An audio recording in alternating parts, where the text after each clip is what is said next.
Bisita mula sa mga alien, apocalypse, at World War. Isang taon na puno ng misteryo at kaguluhan ang ipinagbabanta ni Baba Vanga para sa taong 2025. Si Baba Vanga ay hindi pangkaraniwang tao. Isa siyang kilalang Bulgarian na bulag na sinasabing nakakita sa mga mangyayari sa hinaharap sa kabila ng kanyang pagkabulag. Ang kanyang mga hula ay nagdulot ng pagkabighani sa buong mundo at ang kanyang reputasyon bilang isang Nostradamus ng Balkans ay lalong lumakas sa bawat taon. Bagaman hindi lahat ng kanyang hula ay eksakto, marami sa kanyang sinabi ang nagkakatotoo, kaya't nanatili siyang isang misteryoso at kontrobersyal na figura sa kasaysayan. Ano ang mga hula ni Baba Vanga para sa taong 2025? Gaano katibay ang kanyang mga prediksyon? Alin sa mga hula nito ang nagkatotoo na? Yan ang atin aalamin.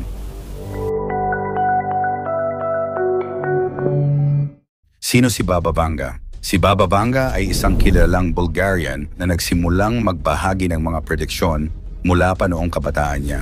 Ipinanganak noong 1911 sa isang maliit na bayan sa Bulgaria. Si Baba Vanga ay nagkaroon ng kakaibang kakayahan sa kabila ng kanyang pagkabulag mula pagkabata. Isang kakaibang kakayahan na nagbigay sa kanya ng kakaibang kapangyarihan. Ang kanyang mga prediction ay umantig sa mundo at naging batayan ng mga taga-suporta at mananaliksik upang maunawaan ang hinaharap. Ang kanyang sinasabing mga visions ay patungkol sa mga pangyayaring magaganap sa mga darating na dekada, kasama na ang pagbabago sa mga lipunan, kalamidad at pag-usbong ng mga bagong teknolohiya. Bagaman hindi lahat ng kanyang hula ay eksaktong natutupad, ang pagkakatugma ng ilan sa mga ito, tulad ng pagbagsak ng Soviet Union, ang atake noong Setyembre 11 sa Estados Unidos at ang 2004 tsunami sa Asia ay nagbigay ng malaking atensyon sa kanyang pangalan. Ngayon, habang papalapit ang 2025, binabalikan ng maraming tao ang kanyang mga prediksyon, nagtataka kung ano pa nga ba ang nakalaan para sa atin. Mga pangunahing prediction para sa 2025. Habang sinusuri natin ang mga prediksyon ni Baba Vanga para sa 2025, hindi maiwasan ng ilan ang mag-alala. Tila baga puno ng kaguluhan at mga kakaibang kaganapan ang kanyang nakikita para sa ating hinaharap. Narito ang ilan sa mga pinaka-prominenteng prediction para sa 2025, ang simula ng apocalypse. Isa sa mga pinakatatakot na hula ni Baba Vanga ay ang simula ng apocalypse na sinasabing mangyayari sa 2025. Hindi man malinaw kung anong uri ng apocalypses ang kanyang tinutukoy, ang salitang ito ay nagdulot ng takot at pag-aalala. Maraming tagasalin ang nagsasabing ito ay maaaring simbolikong representation ng malaking pagbabago sa mundo, tulad ng mga sakuna, pagsubok sa ekonomiya, o kaya'y mga trahedya na hindi pa natin lubos na maunawaan. Kung ang kanyang prediction ay totoo, ang taon na ito ay maaaring magsimula ng isang masalimuot at mapanganib na panahon para sa sangkatauhan. Binibigay ng ibang mga taga-suporta ang ideya na ang apocalypse ay maaaring isang serye ng malalaking lindol, pagsabog ng bulkan, o isang hindi inaasahang pandemya na magbabago sa buhay ng bawat isa sa atin. Conflict sa Europa. Ayon kay Baba Vanga, isang mas matinding pagkakawatak-watak sa Europa ang magaganap sa 2025. Hindi malinaw ang eksaktong detalye ng prediction na ito, ngunit sinasabing ang pagtindi ng tensyon sa pagitan ng mga bansang Europeo ay magdudulot ng hindi pagkakaunawaan na maghahatid ng malalaking pag-aalsa at posibleng may kinalaman ito sa politika at ekonomiya. Ang kaguluhan ay maaaring bunga ng mga usaping pampolitika, mga hidwaan sa ekonomiya, o maging ng epekto ng krisis sa enerhiya. Dagdag pa rito, maaaring may kaugnayan ang kaguluhang ito sa pagtaas ng pag-akyat sa kapangyarihan ng mga populist leader at grupo na naglalayong baguhin ang kasalukuyang sistema sa Europa. Bisita mula sa ibang planeta. Isa sa pinaka-controversial na prediction ni Baba Vanga para sa 2025 ay ang pagdating ng mga dayuhan o extraterrestrials sa ating planeta. Ayon sa kanya, maaring magpakita ang mga dayuhan sa mga leader ng mundo at mag-aalok ng isang hindi inaasahang teknolohiya na magbibigay ng bagong pag-asa o panganib sa sangkatauhan. Ang prediction na ito ay nagbunsod ng sari-saring kuro-kuro at maraming naniniwala na ang mga kasalukuyang pagtuklas sa kalawakan at ang mga balita tungkol sa Unidentified Aerial Phenomena, UAP, o tinatawag ding UFO ay maaaring nauugnay sa hula niyang ito. Ano ang dala ng mga dayuhan? Sila ba ay magbibigay ng tulong sa sangkatauhan o magdudulot ng bagong panganib na hindi natin kayang pigilan? Mga predictions higit pa sa 2025. Habang patuloy na nagiging popular ang mga prediction ni Baba Vanga, marami ang interesado sa kanyang mga hula na lampas pa sa 2025. Narito ang ilan sa kanyang mga prediction para sa mas malayong hinaharap.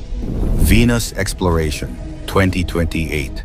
Ayon kay Baba Vanga, sa taong 2028, magsisimula ang mas malalim na pagsisiyasat ng sangkatauhan sa planetang Venus. Maraming siyentipiko ang naniniwala na ang Venus ay hindi angkop para sa buhay dahil sa matinding init at siksik na atmosfera nito. Ngunit ayon sa kanyang prediksyon, ang sangkatauhan ay makakatuklas ng teknolohiyang makakatulong sa atin upang makipagsapalaran sa mundong iyon. Ang mga teorya ng ilang scientifico ay nagpapahiwatig na maaari ngang magkaroon ng ilang aspeto ng Venus na hindi pa natin lubos na nauunawaan. Pagkatunaw ng polar ice caps 2033. Isa sa mga kinatatakutang prediction ni Baba Vanga ay ang unti-unting pagkatunaw ng mga polar ice caps sa 2033. Bagaman ang climate change ay hindi na bago sa atin, tuluyang pagkatunaw ng mga yelo sa Arctic at Antarctic ay magdudulot ng malaking pagtaas sa level ng tubig dagat na magpapabago sa topografiya ng mundo. Kasabay ng pagtaas ng tubig, posibleng maraming mga lungsod ang malulubog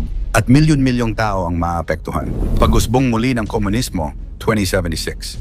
Ayon sa isa pang prediksyon ni Baba Vanga, muling magbabalik ang komunismo sa maraming bahagi ng mundo sa taong 2076. Maraming mga eksperto ang nag-iisip kung ito ba ay posibleng mangyari, lalo na't ang globalisasyon at kapitalismo ay siyang namamayani sa kasalukuyang ekonomiya. Ngunit may mga haka-haka na sa pamamagitan ng social media at pagtaas ng mga kilusang panlipunan, maaaring magbalik ang ganitong ideolohiya at magbago ang lipunan sa ilalim ng isang bagong uri ng komunismo. Mga prediction sa napakalayong hinaharap. Bagaman hindi na natin maaabot pa ang ganitong mga panahon, naisulat ni Baba Vanga ang ilang mga pangitain para sa napakalayong hinaharap. Ang mga prediksyong ito ay tila kathang-isip ngunit kapana-panabik na pag-isipan. Tagtuyot sa buong mundo, 2170. Sinasabi ni Baba Vanga na sa taong 2170, isang malawakang tagtuyot ang sasapit sa daigdig na magdudulot ng matinding kagutuman at kakulangan sa tubig. Ang prediction na ito ay nagpapahiwatig ng matinding epekto ng climate change sa mga susunod na siglo, kung saan ang mga natural na yaman ay magiging mas limitado pa kaysa sa ngayon. Digmaan sa Mars, 3005. Sa taon ng 3005, sinabi ni Baba Vanga na magkakaroon ng malaking digmaan ang daigdig laban sa isang sibilisasyon mula sa Mars. Ang hula na ito ay maaaring interpretasyon ng mga hinaharap na teknolohiya na posibleng magdulot ng mas mabagsik na forma ng digmaan, lalo na't pinag-aaralan na ngayon ang posibilidad ng kolonisasyon sa Mars. Paglikas ng sangkatauhan sa daigdig, 3797. Ayon kay Baba Vanga, ang sangkatauhan ay mapipilitang lumikas mula sa daigdig sa taong 3797 dahil hindi na ito magiging angkop para sa buhay. Ang ideyang ito ay may kaugnayan sa kasalukuyang pananaliksik sa pagkolonisa sa iba pang mga planeta tulad ng Mars o mga moon ng Jupiter. Pagtatapos ng mundo, 5079. Sinasabi ni Baba Vanga na ang mundo ay matatapos sa taong 5079, isang prediction na nagdudulot ng matinding tanong at pag-iisip para sa mga tagasunod ng propeta. Maraming nag-iisip kung ito ay isang literal na pagtatapos o isang pagbabagong lubos sa pisikal na estado ng daigdig. Bagaman nakakaakit ang mga prediksyon ni Baba Vanga, mahalagang manatiling mapanuri. Hindi lahat ay dapat tanggapin bilang ganap na katotohanan. Ang mga hula, lalo na't may halong misteryo, ay hamon para sa ating kritikal na pag-iisip. Mangyari man o hindi ang mga hula, isa lang ang dapat nating paniwalaan at sampalatayanan. Ito ang nag-iisa nating kataas-taasang Diyos. Ikaw, ano ang masasabi mo sa mga hulang ito? Magkatotoo kaya ang mga ito o isa lamang huwad na panghuhula? Ikomento mo naman ito sa ibaba, paki-like ng ating video. I-share mo na rin sa iba. Salamat at God bless.